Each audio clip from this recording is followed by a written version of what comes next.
မြူဖိုးတွေဝေနေတဲ့ဝေးလံခေါင်ဖျားတဲ့တောင်ပေါ်ရွာလေးတစ်ရွာမှာနှင်းနွယ်ဆိုတဲ့ချုံမောလှပတဲ့မိန်းကလေးတစ်ယောက်ရှိပါတယ်။သူမဟာရွာနဲ့ဝေးတဲ့တောနက်ထဲကိုတတိရှာဖို့တစ်ယောက်တည်းသွားလေးရှိသူပေါ့။တနေ့မှာတော့နှင်းနွယ်ဟာတောထဲမှာလမ်းမပြီးလူသူမနီးတဲ့ကူဟောင်းတစ်ခုနားကိုရောက်သွားခဲ့ပါတယ်။အဲ့ဒီမှာပဲတစ်ပင်စီကြီးလောက်ရှိတဲ့အစိမ်းရအောင်မွေးကြီးတစ်ကောင်ဒဏ်ရာပြင်းပြင်းထန်ထန်ရနေတာကိုထိတ်လန့်စရာတွေ့လိုက်ရပါတယ်။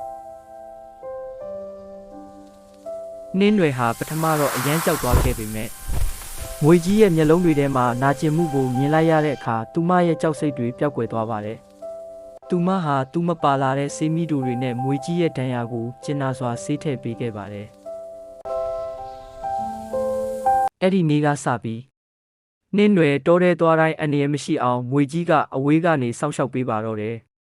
တောကောင်ဆိုးတွေရန်ကနေကာကွယ်ပေးသလိုကောင်းမွန်တဲ့တတိဝလံတွေရှိတဲ့နေရာကိုလည်းလမ်းပြပေးခဲ့ပါတယ်။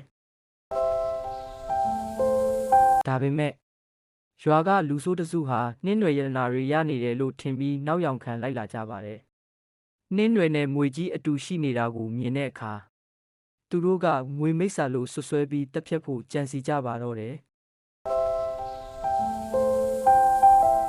လူဆိုးတွေဟာငွေကြီးကိုဖမ်းဖို့အတွက်နှင်းနွယ်ကိုဓာတ်စခံဖြစ်ဖမ်းဆီးလိုက်ပါတယ်။တောထဲမှာနှင်းနွယ်ရဲ့အော်ဟစ်တန်တွေဟာငွေကြီးစီကိုပဲ့တင်ထပ်သွားခဲ့ပါတယ်။